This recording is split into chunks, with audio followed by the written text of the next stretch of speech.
हमारे चैनल दृष्टि फार्मा में आप सभी का स्वागत है। तो जैसा कि अब हमने स्टार्ट किया है फार्मास्यूटिक्स 1 के 2 मार्क्स के इम्पोर्टेंट क्वेश्चंस जो आपको आपके एग्जाम में जरूर देखने को मिलेंगे। तो यहाँ पे हम पूरे सिलेबस के अकॉर्डिंग सारे क्वेश्चंस को कंप्लीट करेंगे। इससे बाहर आपका सिलेबस नहीं आने वाला है, तो इसको अच्छे से करके जाना। देखो पूरा सिलेबस दिखा दूं, हर टॉपिक में से आपको इसके अंदर सारे क्वेश्चंस, टोटल 30 क्वेश्चंस है, वो आपको मिल जाएंगे। तो चलो स्टार्ट करते हैं। और हाँ, इसके प्रॉपर नोट्स आपको हमारे टेलीग्राम के चैनल पे अवेलेबल हो जाएंगे, तो आप वहां से डाउनलोड कर सकते हैं। और इसके अलावा आपके लिए कम्युनिटी पोस्ट अपलोड की जाती है, वहां पे जाइए और एमसीक्यू को सिलेक्ट कीजिए जो भी आपके लिए सुटेबल है। और इससे आपका फायदा ही होगा क्या कि आप कोई भी एग्जाम देने जाएंगे तो वहां पे आपको बहुत हेल्प मिलेगी। जैसे कि आप 2 ईयर के बाद आपका एग्जिट एग्जाम होगा, वहां पे भी आपके लिए बहुत फायदेमंद है। तो चलो देखते हैं पहला क्वेश्चन। 2 मार्क्स के क्वेश्चन है। सबसे पहला क्वेश्चन क्या कह रहा है, write the importance of particle size reduction in pharmacy. कहाँ पे? In pharmacy. फार्मेसी में हमारे क्या इंपॉर्टेंस है पार्टिकल साइज रिडक्शन की। रिडक्शन आप पढ़ चुके यार, पार्टिकल्स को और उसका साइज और छोटा करना, कटिंग से, इम्पैक्ट से, एट्रीशन से। इससे क्या होगा, देखो इससे एक तो रेट ऑफ सॉल्यूशन बढ़ जाएगा, यानी कि जितना छोटा साइज उतना जल्दी से क्या होगा, वो उसके अंदर घुलेगा। हम सब्जी भी बनाते तो हम ये पूरा आलू तो उठा के नहीं डाल देते हैं, उसको कट करते हैं ताकि वो जल्दी से जल्दी तैयार हो जाए, जल्दी से जल्दी पूरा सब्जी जो है बन जाए। तो ऐसे ही हम अपने फार्मास्यूटिकल में भी करते हैं कि भैया रेट ऑफ सॉल्यूशन को बढ़ा दो, इससे बढ़ जाएगा। किससे? हमारे पार्टिकल साइज को रिड्यूस करने से। और क्या होगा, रैपिड पेनिट्रेशन हो जाएगा सॉल्वेंट का। सॉल्वेंट जो होगा वो जल्दी से जल्दी पेनिट्रेट अंदर तक जाएगा, किसके? हमारी क्रूड ड्रग के, जो भी हम प्लांट मटेरियल से ले रहे हैं, कैसे भी ले रहे हैं, तो उसके अंदर सॉल्वेंट का पेनिट्रेशन बहुत अच्छा हो जाएगा। क्यों? क्योंकि हमने पार्टिकल साइज रिड्यूस कर दिया है। उसके बाद to get a uniform powder, uniform powder मिल जाएगा हमें, यानी कि एक जैसा पूरे में पाउडर हमें इससे मिल जाएगा। फिर उसके बाद रेट ऑफ एब्जॉर्प्शन अच्छा हो जाएगा, वही कि भैया जब सॉल्वेंट अच्छे से जाएगा और क्या होगा, पूरे में अच्छे से एब्जॉर्ब हो जाएगा ड्रग, है ना। तो ये फायदा हो गया इससे, किससे? हमारा पार्टिकल साइज रिडक्शन से। तो जो साइज रिडक्शन है ये बहुत अच्छे से पढ़ के जाना। अभी आप देखोगे 2 मार्क्स के क्वेश्चन, ये हमने पूरे 5 ईयर्स के क्या कहते हैं क्वेश्चन पेपर्स में से लिया है। देखो जैसे कि ये क्वेश्चन हमारा 2 टाइम्स आया हुआ है एग्जाम में 2 मार्क्स के, उस हिसाब से हमने कवर किया है। और आप देखेंगे साइज रिडक्शन के तो सारे क्वेश्चन, सारे टॉपिक में से इसमें क्वेश्चन हमने अपडेट कर रखे हैं। फिर उसके बाद question number 2, what are the various factors which affect the size reduction of drug. Size reduction को कौन कौन से फैक्टर्स हैं जो अफेक्ट करते हैं, ये भी हम पढ़ चुके हैं, बट क्वेश्चन में देखते हैं ये 3 बार पूछा गया है एग्जाम के अंदर। देयर आर वेरियस फैक्टर्स हैं, जैसे कि हार्डनेस। अगर हमारा ड्रग ज्यादा से ज्यादा हार्ड होगा तो साइज रिड्यूस होने में क्या होगा, परेशानी होगी, तो साइज रिडक्शन अफेक्ट हो जाएगा। टफ होगा, अगर जितना ज्यादा टफ होगा उसमें भी प्रॉब्लम होगी। फाइबर्स जितने ज्यादा प्रेजेंट होंगे तो साइज रिड्यूस होने में प्रॉब्लम होगी। तो हम चाहेंगे हमारा पार्टिकल भी सॉफ्ट होना चाहिए और क्या हार्डनेस ना हो, क्या हो, सॉफ्ट हो। ठीक। फिर उसके बाद स्टिकीनेस की, वो बिल्कुल उसके ऊपर क्या हो, चिपके ना, हमारा पार्टिकल जो है हमारी मशीन में चिपक ना जाए। उससे भी क्या होगा, अगर वो चिपक गया तब भी हमारा अफेक्ट करेगा किसको, साइज रिडक्शन को। मटेरियल का स्ट्रक्चर देखेंगे कि हमारा जो मटेरियल है उसका स्ट्रक्चर कैसा होना चाहिए, उस अकॉर्डिंग भी हम उसे करेंगे। और क्या होगा, मॉइस्चर कंटेंट देखेंगे कि भैया उसमें मॉइस्चर का अमाउंट ना हो, उससे बचे, वो भी हमें देखना है। ठीक है। और जो है टेम्परेचर है वो भी देखना होता है कि भाई टेम्परेचर कितना रखे हम, उस हिसाब से भी टेम्परेचर भी बहुत अफेक्ट करता है किसको, हमारे साइज रिडक्शन को। उसके बाद आता है मेथड। अगला क्वेश्चन देखते हैं, analyst the method of size reduction. देखो 3 क्वेश्चन तो साइज रिडक्शन के ऊपर ही देख लिया हमने। साइज रिडक्शन ऑफ पाउडर आ जाए, सॉलिड आ जाए, किसी का भी आ जाए, तो हमें उसमें ये देखना होता है। तो साइज रिडक्शन के मेथड क्या क्या होते हैं, देखो इम्पैक्ट, यानी कि सीधा उस पर असर डालना, इम्पैक्ट करना, क्या इम्पैक्ट पड़ रहा है, जिसके बेस पे हमारी हैमर मिल काम करती है। इम्पैक्ट हो गया, एट्रीशन हो गया, कंप्रेशन हो गया। इम्पैक्ट एंड एट्रीशन दोनों ही हमारी बॉल मिल जो है ये इक्विपमेंट काम करता है। तो और कटिंग भी है, ये सारे क्या है, मेथड है हमारे किसके, साइज रिडक्शन के।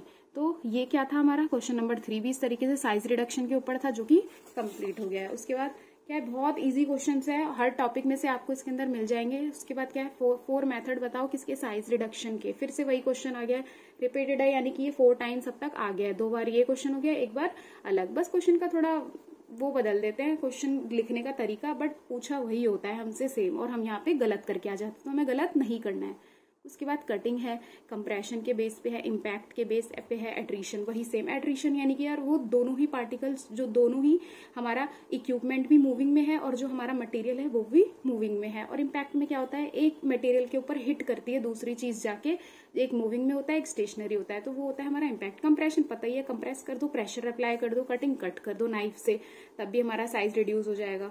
उसके बाद बहुत सारे मैकेनिज्म होते हैं किसके, साइज रिडक्शन के। अब हम वही देखो, मेथड बोल लो साइज रिडक्शन के, मैकेनिज्म बोल लो, बात हमारी वही है।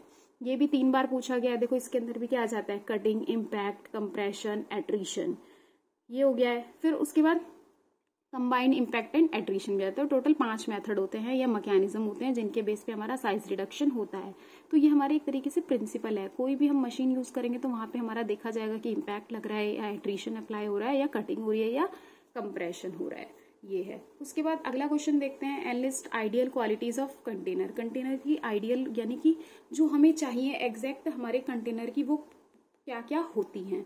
तो देखो 6 टाइम्स जो है पूछा गया है, अभी तक 6 बार आ चुका है। तो हमारा कोई भी एक तो कंटेनर डिवाइस होती है जिसके अंदर हम अपने प्रोडक्ट को रखते हैं, फार्मास्यूटिकल प्रोडक्ट को रखते हैं, वो हमारा कंटेनर होता है। तो एक तो वो ऐसे मटेरियल का बना होना चाहिए जो कि विथस्टैंड रहे, टूटे फूटे ना, जब हम हैंडलिंग करें जिस टाइम पे हम उससे पकड़े अपने प्रोडक्ट को, कंटेनर को, तो वो टूट फूट ना जाए। तो ऐसा हमारा मटेरियल होना चाहिए, इन सब से बचे, इन सब में विथस्टैंड रहे। उसके बाद एलिगेंट अपीयरेंस, दिखने में अच्छा होना चाहिए। कैसा होना चाहिए, एलिगेंट होना चाहिए। न्यूट्रल होना चाहिए। न्यूट्रल बोले तो वो हमारे एक्टिव फार्मास्यूटिकल इंग्रेडिएंट यानी जो उसके अंदर प्रेजेंट है वो उससे रिएक्ट ना करे, अपना अलग केमिकल चेंजेस ना आए हमारे प्रोडक्ट में, कुछ भी ऐसा हमारा कंटेनर होना चाहिए। लीकेज ना हो, ये सब चीजें हमें देखनी होती है अपने कंटेनर की। अब उसके बाद आते हैं, और कंटेनर भी देखो यार बहुत टाइप्स के होते हैं, प्लास्टिक के, ग्लास के। तो एक अगला क्वेश्चन और बना दिया है, write the advantage of glass as a container. Container की तरह क्या क्या इसकी एडवांटेजेस हैं, देखो तो क्या क्या एडवांटेजेस हैं हमारी। There are advantages of glass की। एक तो वो ट्रांसपेरेंट होता है, तो अगर हमने कोई भी प्रोडक्ट अपना रखा है, अगर वो सही है, खराब हो रहा है, तो एक तो हमें वो प्रॉपर विजिबल हो जाएगा, हमारा उसके अंदर एग्जैक्टली प्रोडक्ट का कलर क्या है, कौन से टाइप का सोल्यूशन है, सब हमें उसमें से अपीयरेंस हो जाएगा। क्यों, क्योंकि वो ट्रांसपेरेंट है ग्लास का मटेरियल जो भी है। और available in various shapes and size, बहुत सारे शेप और साइज में हमारा ग्लास का कंटेनर अवेलेबल होता है। इकोनॉमिकल होता है, ज्यादा महंगा नहीं होता, वैसे एक्सपेंसिव तो होता है, लेकिन देखा जाता है कि भैया टाइप कौन सा है ग्लास का, तो उस अकॉर्डिंग हम यूज कर सकते हैं। दे कैन बी इजिली, उस पर हम लेबलिंग भी इजिली कर सकते हैं मार्कर से, या फिर आराम से अपनी पूरी लेबलिंग लिख दी कि वो किस चीज के लिए है, ये सब। और ये एज के साथ यानी टाइम के साथ जो है खराब भी नहीं होते, डिटेरियोरेट नहीं होते, यानी कि खराब नहीं होते हैं। कौन, हमारे ग्लास के कंटेनर। तो ये देखो 5, यार 2 मार्क्स के हिसाब से हाँ तुम्हें लग रहा होगा यार ये तो बहुत ज्यादा बता रही है, लेकिन अब मैं ज्यादा बताऊंगी, कम से कम उसमें से आप 3 पॉइंट्स तो लिख के आओगे। कभी भी हम पढ़ते हैं ना कहीं पे, तो हमें ज्यादा ही पढ़ना चाहिए, कम से कम उसमें से हम 3 पॉइंट्स तो लिख के आएंगे। तो इस तरीके से हमारा क्वेश्चन नंबर 7 भी कंप्लीट हो जाता है। फिर उसके बाद आता है कि एक और क्वेश्चन देखो, ग्लास से ही आ गया है ये भी हमारा, कि why injectable are not to be stored in soda lime glass container. कि हम अपने जो इंजेक्टेबल है इनको हम सोडा लाइम ग्लास में क्यों नहीं रखते हैं, इन्हें हमें किस में रखा जाता है, टाइप 1 ग्लास में, बोरोसिलिकेट ग्लास। क्यों, सबसे पहली बात तो वो हाई हाइड्रोलिटिक रेजिस्टेंस होता है उनका। अब इसका मतलब क्या है यार, कि वो उनके अंदर से एल्कली नहीं निकलेगी। अगर तुम कोई भी टेस्ट करते हो तो टेस्ट पास कर जाएंगे। वाटर के लिए क्या रेजिस्टेंट है उनके अंदर, वो उससे खराब नहीं होंगे हमारे जो भी हमने लिक्विड मटेरियल रखा होगा। तो इसीलिए हम क्या करते हैं, बोरोसिलिकेट टाइप 1 ग्लास को यूज करते हैं, ना कि टाइप 3 को। तो यही रीजन है। देखो टाइप 3 जो होता है सोडा लाइम ग्लास जो है, ये type 3 regular soda lime glass है। इसके अंदर हाई कंसेंट्रेशन में एल्कलाइन ऑक्साइड्स होते हैं, यानी बेसिक ऑक्साइड्स होते हैं जिनसे ये बना होता है। ठीक है, तो कैसे बेसिक होते हैं इसके ऑक्साइड्स, और क्या है इसके अंदर, ये हमारा एल्कलिनिटी, वही बेसिसिटी वगैरह इम्पार्ट कर देता है, उसमें से ऑक्साइड्स निकल के आ जाते हैं हमारे प्रिपरेशन में। और फ्लेक्स यानी आराम से वो उसका ऊपर का लेयर जो होगी ग्लास की, कौन सी, सोडा लाइम ग्लास की, वो भी निकल सकती है आराम से। तो इसीलिए हम इस टाइप 3 को, ये जो सोडा लाइम है हमारा टाइप 3, इसको हम यूज नहीं करते। इसे हमारा नॉर्मल पर्पज के लिए यूज किया जा सकता है, जैसे टैबलेट प्रिपरेशन हमें उसके अंदर रखने, तब हम कर सकते हैं। बट इंजेक्टेबल जो कि डायरेक्ट हमारी ब्लड स्ट्रीम में जा रही है, वो अगर ये हो जाए, अगर इससे दे दे तो यार खराब हो जाएगा हमारा, मतलब इंसान की जान भी जा सकती है। इसलिए हमें टाइप 1 मटेरियल का यूज करना होता है ग्लास के। ठीक है, और क्या है, वही कि इसका मॉडरेट होता है हाइड्रोलिटिक रेजिस्टेंस, जबकि हमें क्या चाहिए होता है, हाई हाइड्रोलिटिक रेजिस्टेंस इसके अंदर चाहिए होता है। That's why injectable are not to be stored in soda lime glass container, it is to be stored in type 1 that is borosilicate glass container. ठीक है, उसके बाद डिफाइन कंटेनर्स। अब कंटेनर के क्वेश्चन चल रहे, तो एक आइडियल प्रॉपर्टी भी देख ली हमने, ग्लास कंटेनर के भी एडवांटेजेस देख लिए। उसके बाद इंजेक्टेबल्स कौन से हमें दिए जाते हैं, किस उस टाइप के ग्लास में हमें स्टोर करना चाहिए, वो भी देखा। अगला क्वेश्चन आ जाता है कंटेनर्स होते क्या है, जो कि अभी मैंने बताया था। कंटेनर्स ऐसी डिवाइस होती है जो होल्ड करके रखती है किसको, हमारे ड्रग को या फिर मेडिसिन को, या तो वो डायरेक्ट कांटेक्ट में भी हो सकता है हमारा कंटेनर फार्मास्यूटिकल प्रिपरेशन के, या फिर नहीं भी हो सकता है, यानी कि उसके अंदर भी हमने क्या एक सेकेंडरी पैकेजिंग कर रखी होगी, पैकेट के अंदर हमारी वो मेडिसिन होंगी, फिर उसके बाहर से कंटेनर होगा, तो वो डायरेक्ट कॉन्टैक्ट में तो नहीं है ना, या फिर डायरेक्ट कॉन्टैक्ट में भी हो सकता है। तो ये होता है हमारे कंटेनर्स। और मटेरियल कौन कौन से यूज होते हैं कंटेनर के लिए, देखो जैसे कि ग्लास हो गया, मेटल हो गया हमारा, प्लास्टिक हो गया, और पेपर एंड बोर्ड, ये भी हमारा यूज होता है टर्शरी पैकेजिंग में। उसके बाद आता है अगला question, define the term pharmacopoeia. ये बहुत इंपॉर्टेंट क्वेश्चन है, दिख रहा है यार 6 बार पूछा गया है। तो फार्माकोपिया, पहली बात तो हमें इस वर्ड का मतलब पता होना चाहिए। ग्रीक वर्ड है जिसका मतलब क्या है, देखो फार्माकोन, फार्माकोन है एक वर्ड जिसका मतलब है ड्रग, यानी 2 वर्ड से मिलकर बना है इसका, ये फार्माकोन है, और एक क्या है पॉइन है। तो फार्माकोन का मतलब तो ड्रग होता है, और पॉइन का मतलब होता है बनाना, यानी कि ड्रग को बनाना। तो फार्माकोपिया एक बुक है जिसकी मदद से हम क्या करते हैं, किसी भी ड्रग को, मेडिसिन को बनाया जाता है। तो एक स्टैंडर्ड बुक हो गई जिससे हम ड्रग को प्रिपेयर कर रहे हैं।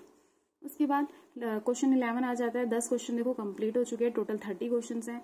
List the precaution to be while using hot air oven. Hot air oven ये स्टरलाइजेशन के लिए यूज होता है कि कोई भी हमारा उसमें फॉरेन पार्टिकल ना चला गया हो हमारी प्रिपरेशन में, इसीलिए हम क्या करते हैं, प्रिकॉशन लेते हैं किसमें, जब हम हॉट एयर अवन को यूज करें। अवन या ड्राई, अगर हमें एक ड्राई मटेरियल को स्टेराइल करना है, फ्री फ्रॉम माइक्रो ऑर्गेनिज्म बनाना है, तो हम ड्राई हॉट एयर अवन का यूज कर लेते हैं। तो हमें क्या क्या प्रिकॉशन, एक तो यार टेम्परेचर उसका मैक्सिमम से ज्यादा मत बढ़ाओ, जितना है उससे ज्यादा मत करो, ठीक है, मैक्सिमम तक मत जाओ।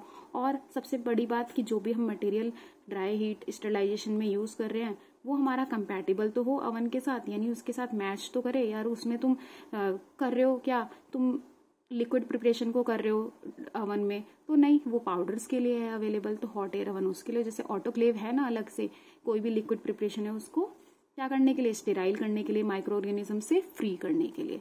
तो ये हमारा किसके बारे में, हॉट एयर अवन के बारे में। अगला क्वेश्चन देखते हैं, एक्सप्लेन फ्राइबिलिटी टेस्ट। फ्राइएबिलिटी यानी कि टूटने फूटने से अपनी टैबलेट को चेक करना, इस फ्राइबिलिटी टेस्ट की हमारी टैबलेट अगर ट्रांसपोर्टेशन के दौरान टूट तो नहीं रही है, तो हम यहाँ पे वो चेक करते हैं, एक फ्राइबलेटर होता है उसकी मदद से। तो इस friability test is perform to evaluate the ability of the tablet. Tablet की एबिलिटी, योग्यता को चेक करना कि वो वियर एंड टीयर, जिस टाइम पे हमने पैकिंग करी है उस टाइम पे वो स्टैंड तो कर रहा है, उस जगह पे है या नहीं, ये सब चीजें देखना, हैंडलिंग देखना ट्रांसपोर्टिंग के दौरान, तो ये सब चेक करना इस फ्राइबिलिटी टेस्ट। यहाँ पे फ्राइबलेटर होता है, 25 टैबलेट एक बार में देखते हैं, 25 रिवॉल्यूशन पर मिनट की स्पीड से ये रिवॉल्व करता है। तो ये पूरा एक प्रोसीजर फ्राइबिलिटी टेस्ट काफी ज्यादा इंपॉर्टेंट है, ये भी 2 मार्क्स के क्वेश्चन में पूछा जा सकता है। उसके बाद एक्सप्लेन, अगला question number 13, ideal qualities of filter aids, define filter aids को डिफाइन करो। 2 बार पूछा गया है। तो फिल्टर एड यार जो फिल्ट्रेशन में मदद कर रहे हैं और चीजें हम ऐड कर रहे हैं ताकि हमारा फिल्ट्रेशन यानी हम उसे अच्छे से छान सकें, छानने में आसानी हो जाए, वही होते हैं फिल्टर एड जो मदद करते हैं। हम क्या क्वालिटी चाहेंगे उसकी, कि एक तो वो अच्छे से सस्पेंड रहे हमारे लिक्विड में, अच्छे से मिक्स रहे, इम्प्योरिटीज ना हो उसमें, कोई भी इनर्ट होना चाहिए, जो लिक्विड फिल्टर कर रहे हैं हम उसके साथ वो रिएक्ट ना कर जाए, और उसका स्ट्रक्चर ऐसा हो कि वो पोरस जो केक है उसमें से भी क्या हो जाए, परमिट हो जाए, उसमें से भी निकल जाए। केक फॉर्मेशन में ये और ज्यादा मदद ना करे, आराम से लिक्विड को फिल्टर कर दे, तो ये होता है फिल्टर एड्स। तो जो फिल्ट्रेशन में हेल्प करे, तो these are the substance which reduce the resistance. जो क्या रेजिस्टेंस, यानी जो अपोजिशन हो रहा है, रेजिस्ट कर रहा है, जो चीज उसको रोक रही है फिल्ट्रेट को फ्लो करने से, ये उसको कम कर देते हैं, रिड्यूस कर देते हैं। और इनको कितनी कंसंट्रेशन में हम ऐड करते हैं, 0.1 to 0.5 बिफोर फिल्ट्रेशन से पहले। जैसे कोई भी लिक्विड है उसे छानना है, तो हमने उसमें एक और लिक्विड ऐड कर दिया है जिसको, जो क्या करेगा, फ्लो को बढ़ा देगा। तो उसका अमाउंट 0.1 से 0.5% ही होना चाहिए। अगला क्वेश्चन देखो, question number 14, name the factors which affects the rate of filtration. जो फिल्ट्रेशन, यही अब एक और क्वेश्चन निकल के आ गया फिल्ट्रेशन से, 2 बार पूछा गया है। तो देखो वेरियस फैक्टर्स है जो अफेक्ट करते हैं फिल्ट्रेशन को, यानी कि प्रेशर। अब प्रेशर डायरेक्टली प्रोपोर्शनल होता है, खुद सोचो, जितना ज्यादा ये डायरेक्टली प्रोपोर्शनल है, जितना ज्यादा हमारा प्रेशर उतना अच्छा क्या होगा, फिल्ट्रेशन का रेट होगा, क्या होगा, फिल्ट्रेशन रेट हो जाएगा उतना अच्छा। विस्कोसिटी, अब विस्कोसिटी जितनी कम उतना अच्छा रेट ऑफ फिल्ट्रेशन होगा हमारा, ठीक है। सोचो खुद ही, अगर जितना ज्यादा कोई भी मटेरियल गाढ़ा है तो वो हमारा थोड़ी ना छानने में होगा, हमें नहीं छान पाएंगे हम अच्छे से, जितना पतला होगा उतनी जल्दी वो छन जाएगा। Surface area of filter media, अब जितना ज्यादा सरफेस एरिया होगा हमारे फिल्टर मीडिया का जिसपे हम फिल्टर कर रहे हैं, तो उतना अच्छा क्या होगा, हमारा फिल्ट्रेशन जल्दी होगा उस हिसाब से। अब temperature of liquid to be filter, जितना हम टेम्परेचर बढ़ाएंगे तो क्या होगा, वो उतना ज़्यादा हमारा पतला होता जाएगा। टेम्परेचर बढ़ाया, विस्कोसिटी कम हुई, विस्कोसिटी जितनी कम उतना अच्छा फिल्ट्रेशन हो जाएगा। पार्टिकल साइज, जितना छोटा पार्टिकल का साइज उतना अच्छा हमारा फिल्ट्रेशन होगा। पोर साइज, अब जितना सही पोर साइज होगा हमारा फिल्टर मीडिया का, डिपेंड करेगा किस टाइप का मटेरियल हम फिल्टर कर रहे हैं, उस हिसाब से हमारा पोर साइज होगा। ये हो गया क्वेश्चन नंबर 14। उसके बाद आते हैं क्वेश्चन नंबर 15 पे, जो कि क्या है, फिल्ट्रेशन और क्लैरिफिकेशन में डिफरेंस बताओ। दोनों ही फिल्टर कर रहे हैं, दोनों ही लिक्विड को सेपरेट कर रहे हैं, किससे, किसी भी गैस से, किसी भी सॉलिड से, बट डिपेंड, देखो क्लैरिफिकेशन एक और हो जाता है कि इसमें हम क्या करते हैं, छोटे से छोटे सॉलिड जो प्रेजेंट होगा ना, ये उसको भी सेपरेट कर देगा लिक्विड में से, और इसमें से क्या नॉर्मल जो फिल्ट्रेशन होता है वो चलेगा। तो देखो, filtration is a process whereby solid particle, जो जितने भी सॉलिड पार्टिकल्स हैं हम उनको सेपरेट कर रहे हैं, किससे, लिक्विड से, गैस से हम सेपरेट कर रहे हैं, क्या करके, बाय पासिंग थ्रू एक पोरस मीडियम है, यानी फिल्टर मीडियम से पास करके, जहां पे हमारा जो सॉलिड होगा वो रुक जाएगा, रिटेन यानी स्टॉप कर जाएगा, बट अलाउ द फ्लूइड यानी जो लिक्विड होगा वो पास कर जाएगा। सेम इसमें होता है when solid are present in a very small proportion, जो जब सॉलिड एकदम छोटे से छोटा है अमाउंट, जैसे 1% से भी कम है ना, 1% से ज्यादा नहीं है, उस प्रोसेस में हम जब सेपरेशन करते हैं हम अपने लिक्विड का, तो उसको हम क्लैरिफिकेशन बोल देते हैं। तो ये था हमारा क्वेश्चन नंबर 15, बहुत ईजी था, सारे क्वेश्चन यार बहुत आसान है, तो हमारा काम है इसको यहीं पे अच्छे से कवर करा देना। अब फॉर्मेल्डिहाइड गैस, ये गैसीज स्टरलाइजेशन में यूज होती है, लेकिन इनके काफी ज्यादा डिसएडवांटेज हैं, फायदा तो है बट डिसएडवांटेजेस इसके ज्यादा हैं इस गैस के, ठीक है। तो वीक पेनिट्रेशन पावर होती है, यानी कि हमारे जो मटेरियल है उसमें अच्छे से पेनिट्रेट नहीं कर पाती है, पेनिट्रेट नहीं कर पाएगी तो उसके अंदर जो इम्प्योरिटीज हैं वो निकलेगी कैसे, डिफिकल्ट हो जाता है इनको एब्जॉर्ब, जो गैस हो गई है उसमें से रिमूव करना, ठीक है। जितनी भी गैस ये अंदर चली गई इसको फिर से निकालना काफी मुश्किल होता है, रेस्पिरेटरी ट्रैक में इरिटेशन कॉज कर सकती है, और ये हमारे कुछ मटेरियल से, जैसे कि प्रोटीन हो गया और भी अदर मटेरियल हो गए, सब्सटेंस हो गए, उनसे इनएक्टिवेट भी हो जाती है, ये वहां पे काम नहीं करती। उसके बाद अगला क्वेश्चन है, differentiate between hard and soft gelatin capsules, hard और सॉफ्ट जिलेटिन कैप्सूल के बीच में डिफरेंस बताओ। एक मेजर डिफरेंस ये होता है कि जो हार्ड जिलेटिन कैप्सूल है वो 2 में डिवाइड हो जाता है, that is body and cap, जबकि सॉफ्ट जिलेटिन कैप्सूल है अगर हम इसकी सीलिंग कर दें तो ये उसके बाद 2 हाफ्स ऑफ द कैप्सूल की सीलिंग के बाद एक ये सिंगल यूनिट बन जाती है। शुरू में तो ये भी रहेगी बॉडी कैप, बट जैसे ही हम सॉफ्ट जिलेटिन कैप्सूल में सीलिंग कर देते हैं, क्योंकि इसमें हमारी जनरली लिक्विड प्रिपरेशन को ऐड किया जाता है, लिक्विड में होता है इसके अंदर हमारा मटेरियल, तो सिंगल यूनिट में ये बन जाता है सीलिंग के बाद। सिलेंड्रिकल शेप होती है इनकी हार्ड जिलेटिन की, और जबकि जो सॉफ्ट जिलेटिन कैप्सूल है ये राउंड भी हो सकते हैं, ओवल शेप की हो सकते हैं, और ट्यूब लाइक शेप में भी पाए जा सकते हैं, हो सकते हैं अवेलेबल। उसके बाद अगला क्वेश्चन देखो, डिफाइन मिक्सिंग। मिक्सिंग क्या है, एक प्रोसेस है जिसमें हम 2 या 2 से ज्यादा सब्सटेंस को कंबाइन करते हैं यूनिफॉर्मली, ताकि एक होमोजेनस मिक्सचर बन जाए। और मिक्सिंग डिपेंड करती है कि टाइप क्या है मिक्सचर का, तो हमने मिक्सिंग के भी टाइप बता रखे हैं इसमें क्वेश्चन में, जबकि देखो पूछा गया है टाइप्स क्या है, ऑब्जेक्टिव क्या है और मैकेनिज्म क्या है। 6 बार आया हुआ है ये क्वेश्चन, तो काफी ज्यादा इंपॉर्टेंट है। देखो, टाइप ऑफ मिक्सिंग, एक होती है पॉजिटिव मिक्सिंग। पॉजिटिव मिक्सिंग वही है कि नॉर्मली एक सॉल्यूशन तैयार हो जाए, तो इसमें क्या सॉल्यूबल सब्सटेंस जो होते हैं हम उनको मिक्स करते हैं। नेगेटिव मिक्सिंग में क्या करते हैं हम, इनसॉल्यूबल जितने भी सब्सटेंस है, इनसॉल्यूबल भी होता है, एक सॉल्यूबल, इनकी मिक्सिंग होती है।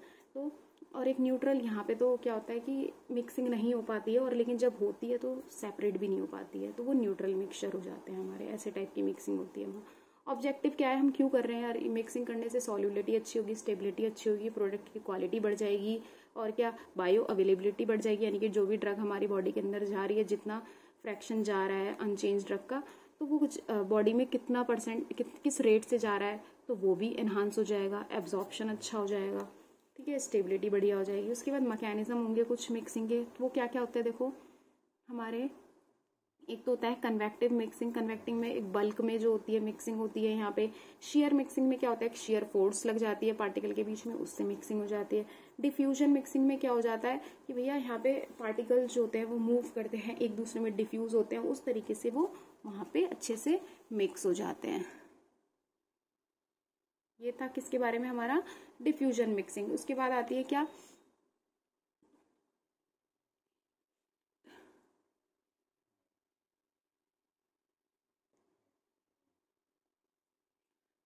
उसके बाद डिफाइन डोजेज फॉर्म, कौन सी डोजेज फॉर्म है डिफाइन करो, ड्रग क्या है, लिक्विड डोजेज फॉर्म क्या है, ये भी हमारा 4 बार आया हुआ है क्वेश्चन।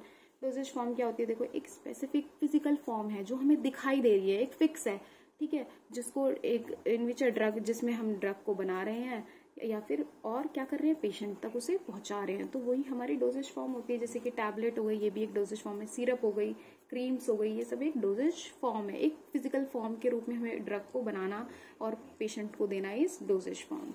ड्रग क्या होती है, एक एजेंट है, यानी एक सब्सटेंस है जिसको हम इस इरादे से हम उसे यूज करते हैं कि वो डायग्नोसिस में यूज होगा, दैट इज चेकअप में यूज होगा, मिटिगेशन यानी कि पेन को रिलीफ देगा, पेन रिलीफ के लिए हम यूज करेंगे उसे, क्योर करने के लिए, रोकने के लिए, किसको, किसी भी बीमारी को चेक करने के लिए, बीमारी से में जो दर्द है उससे आराम के लिए, बीमारी को रोकने के लिए, मैन में भी और एनिमल्स में भी। तो ये होता है हमारा ड्रग। उसके बाद liquid doses form. Liquid doses form क्या होती है, ऐसी डोजेज फॉर्म जो कि इंटरनल, पैरेंटरल और एक्सटर्नल यूज के लिए दी जाती है ये, और ये अवेलेबल है, मोनोफेजिक भी होती है, बाइफेजिक भी होती है। मोनोफेजिक यानी कि यहाँ पे हमारा एक सिंगल फेज होगा, पूरा अच्छे से मिक्स हो जाएगा, जो कि सिरप हो गए, सॉल्यूशन हो गए। बाइफेजिक में 2 लेयर हो जाती है, एक ऑयल की हो जाएगी, एक वाटर की, जैसे जिसमें हमारा इमल्शन आ जाता है, ये सब सस्पेंशन जिसमें सॉलिड लिक्विड हो जाएंगे, उनकी लेयर हो जाती है एक, ठीक है, 2 फेज आ जाते हैं। उसके बाद क्वेश्चन नंबर 20 क्या कहता है, define the size separation and sieve, और इक्विपमेंट बताओ जो हमारे साइज सेपरेशन में यूज होते हैं। साइज सेपरेशन वर्ड से यही समझ आ रहा है यार, साइज के बेस पे सेपरेट करना, तो वही है, ये एक प्रोसेस है जिसमें हम पार्टिकल को सेपरेट कर रहे हैं डिफरेंट साइज के बेस पे। और क्या सीव क्या होती है, ये पूछा गया है इसके अंदर। तो सीव्स क्या है, देखो सीव्स आर जिनको हम बना रहे हैं किससे, वायर क्लॉथ से, स्क्वायर मैश है वो किससे बना हुआ है हमारा, एल्यूमिनियम की भी हो सकती है, काफी सारे मेटल से मिलकर के एक सीव तैयार होती है, बनी हुई होती है। तो इक्विपमेंट क्या है हमारे, देखो सीविंग से भी हम साइज को सेपरेट कर सकते हैं, डिफरेंट टाइप के, डिफरेंट नंबर की सीव्स का यूज कर लो, पाउडर का ग्रेड कौन सा है उसके बेस पे। साइक्लोन सेपरेटर है जो कि सेंट्रीफ्यूगेशन के बेस पे क्या करता है, पार्टिकल को सेपरेट कर देता है, लिक्विड से अलग कर देता है, ठीक है। एयर सेपरेटर हो गया, ये हमने अपनी वीडियो में कंप्लीट करा दिया है, तो आप हमारी प्रीवियस वीडियो में जाइए, प्लेलिस्ट में आपको साइज सेपरेशन भी मिल जाएगा और इसके प्रॉपर नोट्स भी आपको अवेलेबल हो जाएंगे, है जबकि हमारे टेलीग्राम के चैनल पे। इल्यूट्रेशन यानी कि इल्यूट्रेशन टैंक के बेस पे, डेंसिटी के बेस पे पार्टिकल जो होंगे सेपरेट हो जाएंगे। What are the different type of distillation, कि डिस्टिलेशन का क्या टाइप है, कौन कौन से। डिस्टिलेशन में हम क्या करते हैं यार, लिक्विड को सेपरेट कर लेते हैं, ठीक है। सिंपल डिस्टिलेशन होता है, डिस्टिलेशन अंडर रिड्यूस प्रेशर, क्या उनके बॉइलिंग पॉइंट को देखते हुए, मेल्टिंग पॉइंट को देखते हुए हम डिस्टिलेशन करते हैं। फ्रैक्शनल डिस्टिलेशन, स्टीम डिस्टिलेशन, इसमें स्टीम दी जाती है प्यूरिफाई करने के लिए, बेसिकली ये लिक्विड की प्यूरिफिकेशन में हम डिस्टिलेशन मेथड्स को यूज करते हैं। उसके बाद डिफाइन ड्रायर। ड्रायर क्या है, ड्रायर जो है एक वो है मटेरियल है जो कि किस में यूज हो रहा है, ड्राइंग में। तो हमने यहाँ पे ड्राइंग में यूज होने वाला मटेरियल ड्रायर है, और हमने ड्राइंग की भी डेफिनेशन लिख दी है। Final removal of liquid from solid by vaporization, हमने भैया ड्राइंग की भी डेफिनेशन बताई है। बात वही है भाई, ड्रायर क्यों यूज कर रहे हो, dryer is a device which is use to remove the, final removal करता है लिक्विड का फ्रॉम सॉलिड से बाय वेपराइजेशन, पेपर के रूप में उसे इवापोरेट करके, यानी कि हीट दे दो, हीट देंगे तो लिक्विड अपने आप उड़ जाएगा, लिक्विड इवापोरेट होगा तो हमें क्या होगा, अपना सॉलिड मटेरियल मिल जाएगा, लिक्विड के कंटेंट को हम उसमें से रिमूव कर सकते हैं। स्प्रे ड्रायर डिवाइस होगी जिसमें हम क्या करते हैं, लिक्विड को हम रिमूव कर देते हैं, किसमें से, ड्राइड पार्टिकल्स में से, है ना, लिक्विड को ड्राई पाउडर में कन्वर्ट कर देना बाय एटमाइजिंग, प्रेशर अप्लाई करके, ठीक है, एटमाइजिंग करके लिक्विड को एक फाइन मिस्ट के रूप में बना देना, भाप बन के वो अपना उसमें से उड़ जाएगा, तो रैपिडली ड्राइंग हो जाएगी। इसके लिए हम हॉट एयर का यूज करेंगे, ठीक है। उसके बाद एक और पूछा है क्वेश्चन में हमारे, देखो स्प्रे ड्रायर हमने बताया क्या है, फ्रीज ड्राइंग बताएंगे, और फिर ड्राइंग के कुछ सिग्निफिकेंस है। फ्रीज ड्राइंग का एक और नाम होता है लायोफिलाइजेशन, ये भी इंपॉर्टेंट है। लायोफिलाइजेशन बोला जाता है जिसमें हम क्या करते हैं, प्रोडक्ट को फ्रीज करते हैं, यानी उसे जमा देते हैं लो टेम्परेचर पे। बेसिकली हमारी पैरेंटल्स जो इंजेक्टेबल्स होते हैं उनको हम फ्रीज ड्राइंग में यूज करते हैं, लायोफिलाइजेशन होता है उनका। सिग्निफिकेंस क्या है ड्राइंग का, स्टेबिलिटी प्रोवाइड करता है, बायो एक्टिविटी को प्रिजर्व करके रखता है, उसकी पाउडर फॉर्मेशन के लिए यूज करते हैं, और सॉल्युबिलिटी भी इससे इम्प्रूव हो जाती है। स्टेबिलिटी और सॉल्युबिलिटी तो आप हर जगह पे लिख कर आ सकते हो, ये हर उसके साइज सेपरेशन हो, साइज रिडक्शन हो, ड्राइंग हो, उन सबके इंपॉर्टेंस में यही आता है। फिर उसके बाद हमारा 23 क्वेश्चन आ जाता है, देखो हमारा जिसके अंदर क्या है, 2 एप्लीकेशन बताओ फ्लूइडाइज्ड बेड ड्रायर की, ये भी 2 बार पूछा गया है। तो एप्लीकेशन क्या है फ्लूइडाइज्ड बेड ड्रायर की, यानी कि कहाँ पे यूज कर रहे हैं हम इसे, ड्राइंग करने के लिए ग्रेन्यूल्स को और पाउडर्स को, या फिर कोटिंग करने के लिए, पार्टिकल की कोटिंग में भी हम अपने फ्लूइडाइज्ड बेड ड्रायर को यूज करते हैं। उसके बाद देखो एक और क्वेश्चन हमारा फार्मास्यूटिकल पैकेजिंग से आ गया है। ग्लास के बारे में कितने सारे क्वेश्चन थे, तो ये 5 साल के क्वेश्चन में देख रहे हो आपकी क्लोजर्स, कंटेनर्स, इनसे बहुत ज्यादा क्वेश्चन आते हैं। तो ये पूरा चैप्टर ही आपके लिए काफी ज्यादा इंपॉर्टेंट है, इसे छोड़ के मत जाना। क्लोजर्स क्या है, डिवाइस है जिससे हम क्या करते हैं, कंटेनर्स में को ओपन करते हैं और क्लोज करते हैं, तो वो होते हैं हमारे क्लोजर्स। टाइप्स देखो क्लोजर्स के, एक प्लग टाइप होगा जिसमें प्लग लगे होंगे ओपन करने के लिए। क्राउन कैप जैसे देखते हो ना आप, जो कांच की जो पेप्सी वगैरह की जैसे बॉटल्स होती है, क्राउन टाइप की होती हैं, तो वैसी कैप। पुश फिट कैप, यानी उसमें पुश करो और उसे फिट करी हुई है, उस टाइप की कैप होगी ओपन क्लोज के लिए। और स्क्रू क्लोजर में भी होती है, स्क्रू टाइप में भी। तो ये थी हमारे क्लोजर के बारे में। देखो कितने ईजी क्वेश्चन आते हैं, तो छोड़कर इन्हें बिल्कुल भी मत आना, ठीक है। उसके बाद डिफाइन करो सिरप। अब आती है देखो डोजेज फॉर्म से क्वेश्चन आ गया है। एक था डोजेज फॉर्म क्या होती है, ड्रग के बारे में पूछ लिया। अब उनके अंदर के बारे में पूछा है कि सिरप क्या होती है, सस्पेंशन क्या है, एलिक्सर क्या है और क्रीम क्या है। 3 बार ये क्वेश्चन आया हुआ है। तो सिरप में क्या है, सिंपल सिरप क्या होती है, सैचुरेटेड सोल्यूशन होता है किसका, यानी कि अब इसमें तुम और मिक्स नहीं करते, वो खत्म हो चुका है, सैचुरेट हो गया है, उसका एंड पॉइंट आ गया है, जिसमें हम सुक्रोज को का सैचुरेटेड सॉल्यूशन लेते हैं प्यूरिफाइड वाटर में, तो हमारा सिंपल सिरप होता है। और शुगर यानी सुक्रोज की जो कंसंट्रेशन होती है वो कितनी होती है, 66%। वेट बाय वेट होती है, इसे वेट बाय वॉल्यूम मत बोल देना, दोनों ही वेट में होता है यहाँ पे हमारा। अब सस्पेंशन का बताना है, डेफिनेशन क्या होता है। सस्पेंशन एक बायफेजिक है, यानी कि यहाँ 2 फेज होते हैं, एक डिस्पर्स फेज होता है, एक डिस्पर्जन मीडियम होता है। डिस्पर्स फेज जो स्मॉल अमाउंट में यानी सॉलिड फॉर्म में है, और डिस्पर्स मीडियम पूरा लिक्विड है, उसे बोलते हैं। तो बायफेजिक लिक्विड डोजेज फॉर्म होती है जिसमें मेडिकामेंट जो होता है वो अच्छे से डिस्पर्स रहता है फाइनली, यानी बहुत छोटे छोटे सॉलिड पार्टिकल जो होते हैं वो डिस्पर्स रहते हैं लिक्विड में या फिर सेमी सॉलिड व्हीकल में, ठीक है। और एलिक्सर्स, अब एलिक्सर जो होते हैं वो स्वीट एरोमेटिक प्रिपरेशन होती हैं, कलर्ड प्रिपरेशन होती हैं, और इनके अंदर फ्लेवरिंग एजेंट, स्वीटनिंग एजेंट, ये सभी चीजें ऐड हुई होती हैं। क्रीम क्या है, क्रीम हमारी सेमी सॉलिड इमल्शन होते हैं, सेमी सॉलिड डोजेज फॉर्म है जो कि विस्कस होती है काफी ज्यादा, और इनको टॉपिकल यूज होता है, एक्सटर्नल एप्लीकेशन होती है। क्रीम भी oil in water type, water in oil type, cream के भी 2 टाइप्स हैं, ठीक है। और उसके बाद एडवांटेजेस ऑफ किसके, हैमर मिल एंड बॉल मिल के क्या क्या एडवांटेजेस है वो देखने हैं हमें। तो पहले हैमर मिल के देखते हैं एडवांटेज। हैमर मिल वही साइज रिडक्शन में जो यूज हो रही है। तो ये जो मिल है ना, इसको बहुत ईजी है चलाना, ठीक है, इंस्टॉल करना यानी कि अच्छे से फिट करना और फिर उसे चलाना, ऑपरेट करना बहुत आसान है। और ये जो ऑपरेशन होता है यानी जो मशीन चल रही होती है हमारी, जैसे कि जाते हो ना आटा पिसाने के लिए जो चक्की पे जो मशीन चल रही होती है, कॉन्टिन्यूस होती है और बहुत तेजी से चलती है, सेम ऐसी हमारी हैमर मिल भी चलती है, इम्पैक्ट के बेस पे काम करती है। तो देखो साइज रिडक्शन से आपने देखा 10 क्वेश्चन के आसपास पूरे साइज रिडक्शन से ही होंगे, हर क्वेश्चन पेपर में मिलेंगे आपको एक एक क्वेश्चन, तो ये जरूर करके जाना। और क्या है, प्रोडक्ट जो होगा वो डिजायर्ड पार्टिकल साइज शेप का हमें यहाँ से मिल जाता है। फिर उसके बाद देखो एडवांटेजेस किसकी देखते हैं, बॉल मिल की। फाइन पाउडर है को प्रोड्यूस करने के लिए यूज करते हैं, ये भी वेट और ड्राई ग्राइंडिंग प्रोसेस दोनों के लिए, जबकि जो हैमर मिल है वो ड्राई मटेरियल के लिए है, और हमारा जो बॉल मिल है वो वेट मटेरियल के लिए, वेट ग्राइंडिंग के लिए भी हम यूज कर सकते हैं। और डस्ट भी अवॉइड करता है, जो कि हैमर मिल एक ओपन सिस्टम में चलता है, और जो हमारा बॉल मिल है वो क्लोज सिस्टम, उसके एक सिलेंड्रिकल टाइप का वेसल होता है, उसके अंदर वो हमारा साइज रिड्यूस होता है, तो डस्ट भी प्रोड्यूस नहीं होती, तो अवॉइड हो जाती है डस्ट भी। ये बॉल मिल का एक बहुत अच्छा एडवांटेज है ओवर दी किसके, हैमर मिल पे। अगला व्हाट आर दी, ये क्या है, एडवांटेजेस हैं किसकी, वाटर की। बताओ क्या हमारे वाटर के फायदे हैं जब हम एक्सट्रैक्शन के टाइम, यानी किसी भी चीज को आइसोलेट करना इज एक्सट्रैक्शन, निकाल लेना, किसी भी लिक्विड में से निकाल लेना, ठीक है, उसको अच्छे से निचोड़ लेना पूरा, इस क्या है, एक्सट्रैक्शन, जो भी हमारे काम का है। तो वहाँ पे जो हम वाटर का यूज कर रहे हैं उसके फायदे बताओ। एक तो सबसे पहली बात, ये बहुत सस्ता है, चीप है, वाइड सॉल्वेंट एक्शन है, सॉल्वेंट एक्शन जो है वो भी बहुत अच्छा है इसका, नॉन टॉक्सिक है, नॉन इन्फ्लामेबल है, नॉन इरिटेबल है, ये सब हम इसके अंदर लिख सकते हैं। तो ये हमारे क्या थे, क्वेश्चन नंबर 27 एडवांटेजेस था। अब क्वेश्चन नंबर 28 देखते हैं, एवापोरेटिंग स्टिल, यानी जो एवापोरेशन में हेल्प करेगा, क्या, एवापोरेशन में, ठीक है। सिलेबस में है नहीं, लेकिन फिर भी क्या पता यार पुराने सिलेबस के हिसाब से ये क्वेश्चन आ जाए आपका, एवापोरेटिंग स्टिल।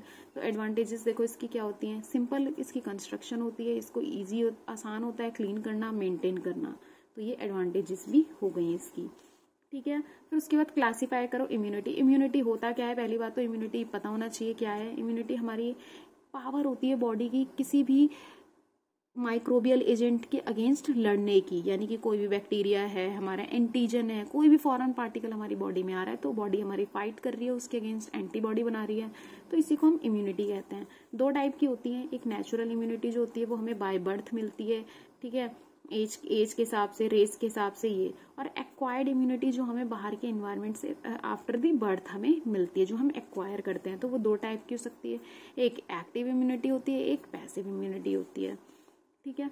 उसके बाद अगला लास्ट क्वेश्चन आ जाता है हमारा, define polymers used for film and enteric coating में कौन से पॉलीमर्स यूज करते हैं। पहली बात तो पॉलीमर्स बहुत सारी यूनिट से मिलकर के बना हुआ, सिंगल मोनोमर को बहुत सारों को ज्वाइंट कर दो तो पॉलीमर बन जाएंगे।